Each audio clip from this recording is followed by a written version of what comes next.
Hello dear friends. तो आज हम लोग सीखेंगे सरफेस एरिया एंड वॉल्यूम के कुछ ज़बरदस्त कॉन्सेप्ट्स और उससे रिलेटेड जितने भी फार्मूले हैं सारे फार्मूले। ठीक, तो मैं एक्स्ट्रा ही फार्मूले ले आया हूँ, इससे ज़्यादा ही लेकर आया हूँ।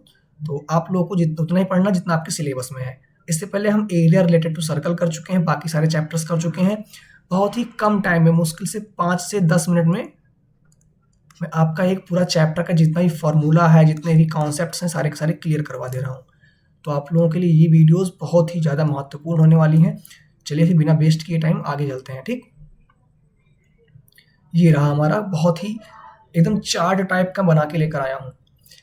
जैसे कि क्यूबॉइड है, तो क्यूबॉइड में आपका लेंथ होता है, विड्थ होता है और हाइट होती है। तो क्यूबॉइड में आपका चाहिए कर्व सरफेस एरिया, यानी कि बाहर बाहर का, लेटरल यानी कि बगल बगल का, ऊपर नीचे छोड़ के।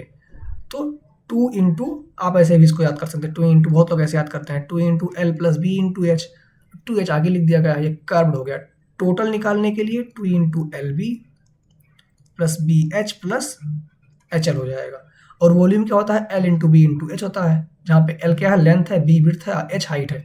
इसमें एक छूट गया है, डायगोनल भी होता है इसमें। डायगोनल, जो इसका डायगोनल होता है वो क्या होता है? ये इज इक्वल टू होता है under root of L square plus B square plus H square. इसको याद रखना आप लोग, डायगोनल का फॉर्मूला है। क्यूब में सेम लेटरल सरफेस एरिया क्या होगा? 4a square, total 6a square, volume a cube. और डायगोनल क्यूब में क्या होता है? एल बी एच तीनों ए हो जाते हैं, तो डायगोनल क्या आ जाएगा इसका? क्यूब का डायगोनल कितना हो जाएगा? a√3। क्योंकि अगर मैं एल बी और एच तीनों को ए रख दूंगा तो ए स्क्वायर प्लस ए स्क्वायर प्लस ए स्क्वायर 3a स्क्वायर हो जाएगा, ए बाहर निकल जाएगा, a√3 इसका क्यूब डायगोनल आ जाएगा क्यूब का। अब आप में ये राइट प्रिज्म नहीं है तो आपको इसको नहीं पढ़ना है, मतलब मैंने सारे के सारे ले आया हूँ तो आपको इससे मतलब ही नहीं है, आपके सिलेबस में ये सब नहीं है, राइट प्रिज्म वगैरह। ठीक है, फिर नेक्स्ट क्या है? ये आपके सिलेबस में है, राइट सर्कुलर सिलेंडर। ठीक है, क्या होता है? Surface area, lateral surface area, L S ए, बाहर बाहर का। एल एस ए का मतलब ये वाला ऊपर का सर्फ, ये सरफेस और ये सरफेस छोड़ के, बाकी ये सरफेस बाहर बाहर का, बगल बगल का केवल, जो आपका सर्कुलर है। 2πRH होता है।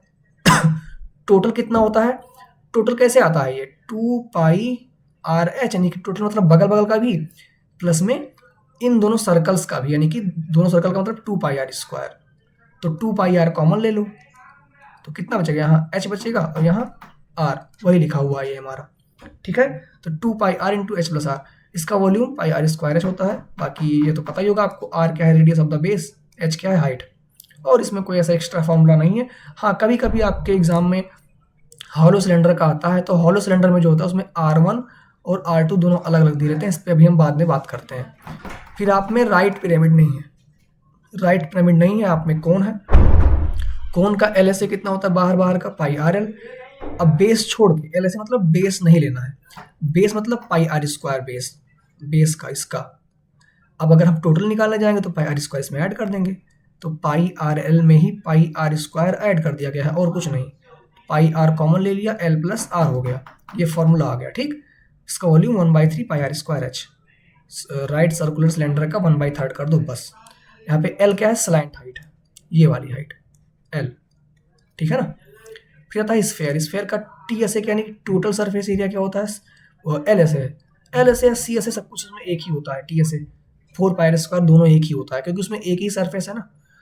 और उसका वॉल्यूम 4/3 πr क्यूब होता है, रेडियस r है यहाँ पे, इसके लिए खाली रेडियस चाहिए बस। हेमिस्फेयर में अगर मैं खाली एल एस ए की बात करूँ, एल एस ए मतलब वही सी एस ए, बाहर बाहर का, तो ये वाला एरिया होगा बाहर बाहर का केवल, यानी कि बेस नहीं लेना है इसमें, बेस नहीं लेना है, तो 2πr स्क्वायर होता है। लेकिन अगर टोटल सरफेस एरिया कह दे तो 3πr स्क्वायर। क्यों? क्योंकि एक πr स्क्वायर बेस का, बेस क्या है? सर्कुलर है, और इसका वॉल्यूम इसका 1/2 कर दो बस, 2/3 πr square H, πr cube.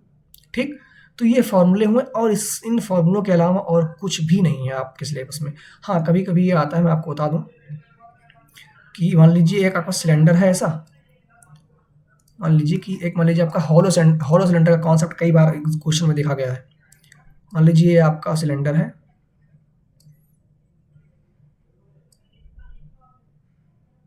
ऐसा कुछ,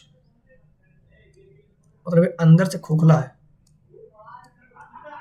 ठीक है, ये ऐसा कुछ डबल रहता है, इसमें 2 2 आर रहते हैं और हाइट तो सेम ही रहती है। अगर इसकी हाइट h हो और इसके अंदर का रेडियस r1 हो और बाहर का रेडियस कितना हो, ये बाहर का रेडियस कितना पूरा, ये पूरा कितना है r2, ये पूरा r2 है और ये इतना r1 है अंदर वाला। तो इसका जब हम निकालते हैं, अगर हमको सरफेस एरिया निकालना है तो सरफेस एरिया तो इसमें केवल बाहर बाहर का पूछेगा फिर अंदर का पूछेगा, उससे मतलब नहीं। इसमें वॉल्यूम में दिक्कत आती है क्योंकि वॉल्यूम अंदर से खोखला है, यानी कि वॉल्यूम खाली यहाँ पे है, यानी कि वॉल्यूम खाली बाहर बाहर है, उसकी थिकनेस में है।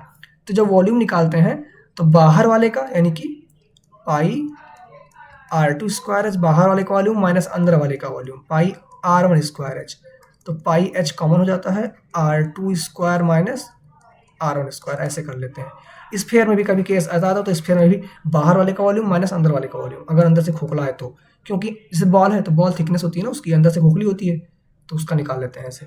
और इसमें और कोई और कॉन्सेप्ट आपके इसमें नहीं है, सब फॉर्मूले बेस्ड है। अप्लाई कैसे करना है आप क्वेश्चंस करेंगे तभी सीखेंगे। तो आप लोग क्वेश्चन वाली सीरीज जाके देख लीजिएगा, जो हम PYQ सीरीज करवाए हैं, बहुत सारे क्वेश्चंस करवाए हैं, MCQ में भी बहुत सारे क्वेश्चंस के करवाए हैं, तो वहाँ जाके आप लोग देख सकते हैं। ठीक, मिलते हैं फिर आपसे नेक्स्ट वीडियो में, तब तक के लिए बने रहिए। बहुत बहुत धन्यवाद आप लोगों का। ठीक है, तो क्वेश्चंस वगैरह कर लेना, आप वहाँ से जाके देख लेना सारे क्वेश्चंस, और बाकी हम तो साथ हैं ही आपके एग्ज़ाम तक, और अच्छे अच्छे क्वेश्चंस कराएंगे, बहुत सारा प्रैक्टिस कराएंगे। तो जुड़ जाइए हमारे चैनल से और आराम से बढ़िया स्टडी कीजिए। Thank you.